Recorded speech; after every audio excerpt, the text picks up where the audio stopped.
Okay, now remember this thing, it's an electric dehydrator that I bought primarily to dry my wild mushroom harvest when I go out foraging. However, it can dry a whole bunch of other things, including jerky and fruit and all sorts of stuff. But I had a request from someone I work with to do something a little bit different, so that's what we're going to do today.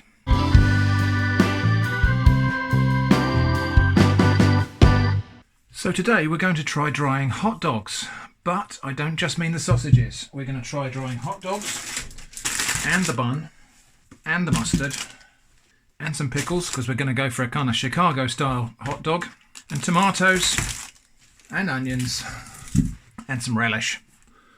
So we're going to try drying all of this, not actually as a whole hot dog. We're going to dry it all as components, and then, well, I don't really know what the point of this is actually, but what we might try doing afterwards is see if we can assemble a dehydrated hot dog and then somehow bring it back to life. So that's the plan. Let's get chopping. Okay, so away we go. We're going to try and dry all of these things today. The most challenging thing is possibly going to be these sauces. So we'll see how we get on with that in a minute. So we need to think about the order that we're going to dry things in. And I think we're going to start with the pickles because they are the wettest ingredient. So a jar of Mrs. Ellswood.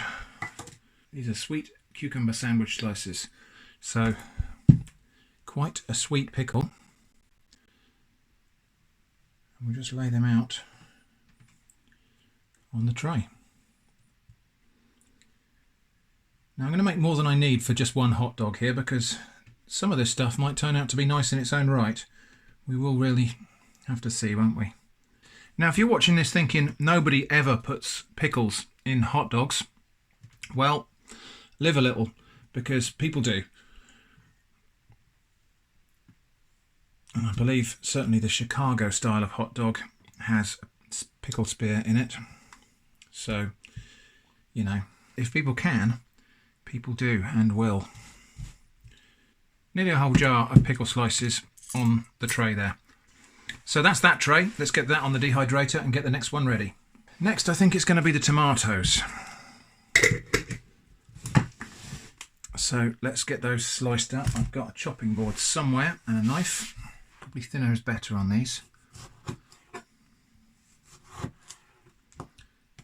Again, we'll just lose that little tough bit of stalk there. So again, on the tray,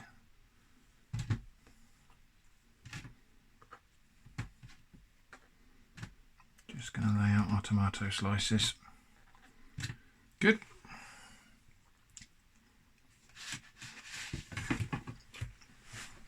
And then we'll get that onto the dehydrator.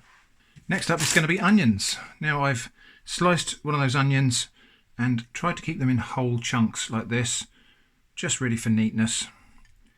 But we're going to break those up a little bit just to dry them. What I think I'll do is I'll lose the middle bits because they'll just fall through. Okay, so we got the onions in there and we've got a bit of spare space. In fact, I can probably double up a little bit more on some of these because nesting is a thing.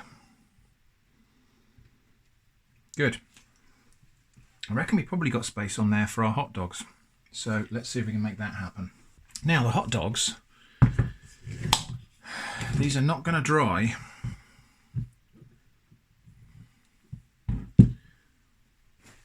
These are not just going to dry on their own, solid like that. At least I don't think so. I'm going to wipe off the brine. Well, I think we'll put one in there like that just to see what happens. But the rest of them, I'm going to slice them up so that we can have some hope that they're going to dry more thoroughly. Let's just get a few of them out for now. So, I think what we'll do with these, slice them lengthways into 3 strips, like so. Okay, and then we can always reassemble that later.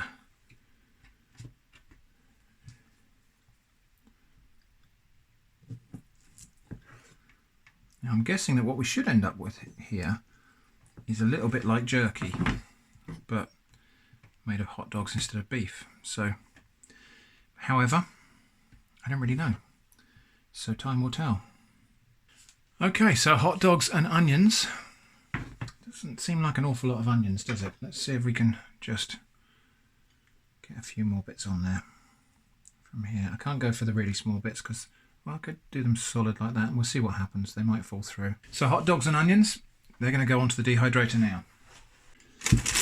Now, the buns.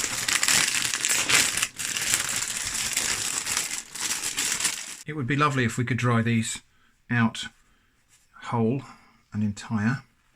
However, I just don't think we can because of the overhead we've got inside of the dehydrator. So what we're going to have to do here is a bit of kind of cunning filleting like that. So we've got another slit there, open it out like that, and another slit there, open that out flat, and then that will fit on the dehydrator. I think I'm just going to do 3 buns because I can't actually see this being a great success anyway, so I don't want to waste a bunch of bread. The other ingredients I think might be quite interesting and tasty when they're dried, but I don't know about the bread. So there we go, buns ready to go in the dehydrator. Okay, now probably the trickiest part, which is going to be the relish. We've got some spicy jalapeno chili relish and the mustard. Obviously, I can't just squirt that onto the bars here. It's just going to slop through. So, what we've got is this stuff. This is like an oven-proof liner. You can use this for lining cake tins. It's completely heat-proof. It's food safe. But more to the point, it provides a canvas upon which we can work. It's not the right shape to fit on my dehydrator because I don't want to block that hole. That's where the air comes up. So, I'm going to cut it into 2 pieces, which will help with airflow anyway. Okay, so we'll have relish on one and mustard on t'other.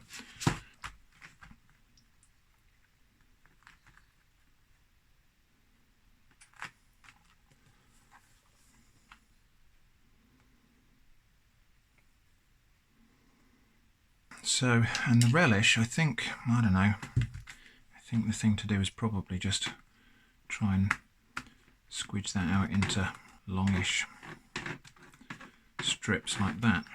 Okay, I think that's probably as best we're going to do. Right, let's get that on the dehydrator. That's the last layer. We'll take it downstairs because I'm going to run it in the garage and we're going to see what we get when we come out. Okay, and there it is. We have got pickles, tomatoes, hot dogs and onions, bread rolls, mustard and relish, all drying, and that will run for 10 hours or so down here in the garage. After that time we will have a result. I'm really not sure what kind of result, but it's exciting, isn't it? Okay, 14 hours later a change has taken place. Now I put this on for 7 hours, then I rearrange the trays because what you do is actually find out the ones that are drying less, you move them down towards the heat source, and the ones that are drying too quickly you move them up. And so it's been on for a total of 14 hours, and I have had a sneaky peek, and it does look like everything has done kind of what I expected. Let's take a quick look. It's breakfast time, so I'm just going to take a quick look now, and then we will actually try to prepare or eat some of this for lunch later. Anyway, so if you can hear the wind blowing in the background, I'm sorry about that. There's nothing I can do to control that. It is a stormy, windy day today. Right, the bread rolls. Well, yeah. Shouldn't have done that. The bread rolls have turned into crisp bread, essentially. I'm not going to taste that now. Well, that ruined that one. That was stupid, wasn't it? Okay. The relish has turned into, well, it's dried. It's turned into kind of weird fruit leather type stuff. The mustard, oh, I should not have picked that up. Well, the mustard has turned into crispy little strands, which have maintained their shape, but are incredibly delicate. Should not have picked that up. But yeah, the mustard has turned into little crispy zigzags and some of it's fallen down the middle. Right, the pickles have turned into brittle, almost like glassy little chips. So well, let's just take one of those and does it snap? Yeah. So those now snap. The hot dogs and onions. The hot dogs are now like shoe leather. Oh, they're actually crispy. So the hot dogs, all of the oil has come out of them, so they're really, really greasy, but they're also kind of crunchy. The onion rings are crispy. The whole hot dog, yeah, I didn't think that was going to work actually. So the whole hot dog is still moist inside, and that would not keep if we were doing this to preserve it. Finally, the tomatoes. And the tomatoes are dry little crisps. So everything seems to have worked okay. Anyway, I'm just going to put that back for now. And then at lunchtime, we'll try to prepare... Well, we'll taste some of this for a start. I'm going to taste all of the components of this as they are. But then we'll try and assemble some kind of meal. And we will also do the experiment where we try to turn it back into a non-dried hot dog in a bun. Okay, so this is going to be the dry tasting of all of these pieces of the hot dog, and I'm not really sure where to start. So I guess we'll start with a little nibble of this incredibly brittle and dry bread roll.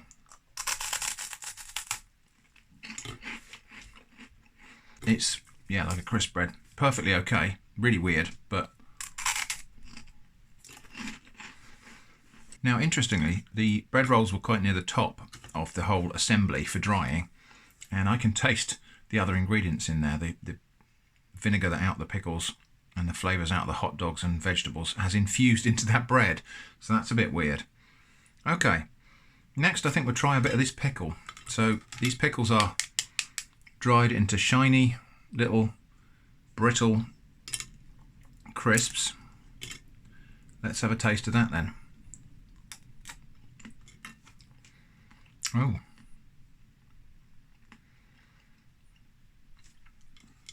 that's strange. That's odd and not altogether pleasant. And the reason is it tastes of the sea. I guess it's just the salt and the sugar and the vegetable taste, but it tastes a bit like seaweed, but also a little bit like seafood. So it's got a bit of a sort of weirdly, almost shrimpy sort of taste to it, which is really weird. So that's the pickle. That's not a triumph, but interesting, but quite weird. The onion. Again, this is dried out into a brittle little crisp. I think this should be okay. Okay, that's all right, but it's harder and more chewy than I thought it would be. It's actually, there must have been a fair bit of sugar in these onions, and as a result, they've kind of candied a little bit. And so what we've got is a kind of chewy onion candy. But flavour-wise, not a problem. Now, tomatoes. Again, these have dried into fairly brittle little pieces. Shouldn't be a problem, because sun-dried tomatoes are a thing.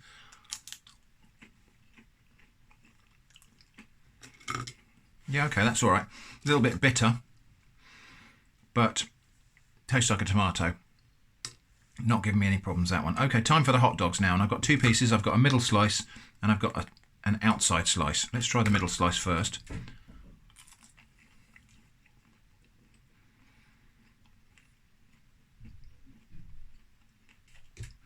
That's actually really good.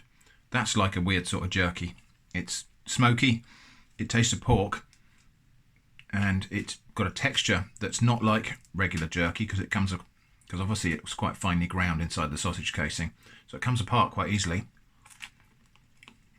That's pretty darn good. Let's just see if the outside slice is any different. A little bit more crispy, but actually that's also really good, really tasty. It's a bit like one of those snack salamis, but a bit drier and a bit more greasy. Okay. Now it is time for, I don't know what these are going to be like. So the mustard has dried into just, well, back into mustard powder, I guess. Let's have a little taste of that. I'm not going to taste very much because I have a feeling this is not going to be good.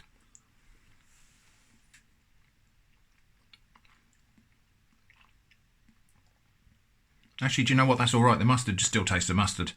It's fine. The relish.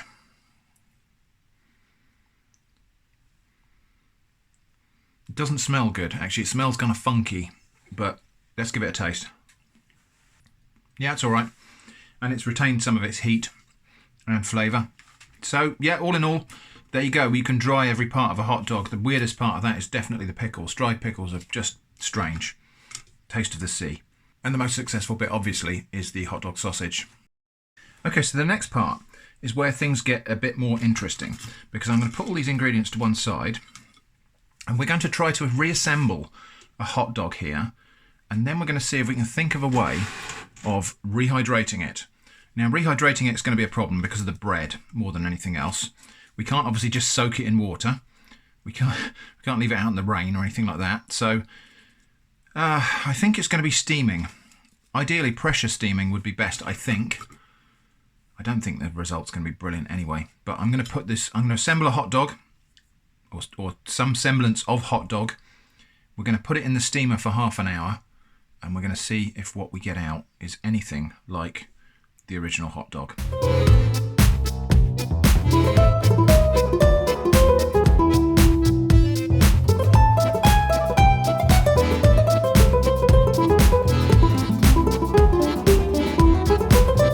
There is our dehydrated hot dog in entirety. Let's give it a steam and see what happens. Okay, the water's now boiling, so on we go.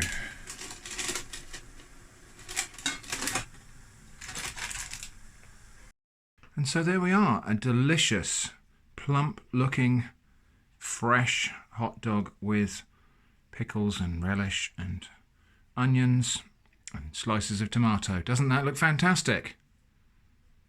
Oh, the rehydrated one. Oh, no, this is not the rehydrated one. That's over here.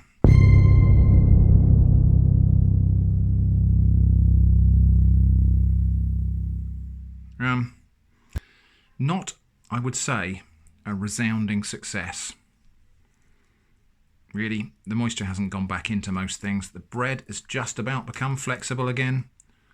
The onions have turned into leather. Even the mustard hasn't regained its moisture.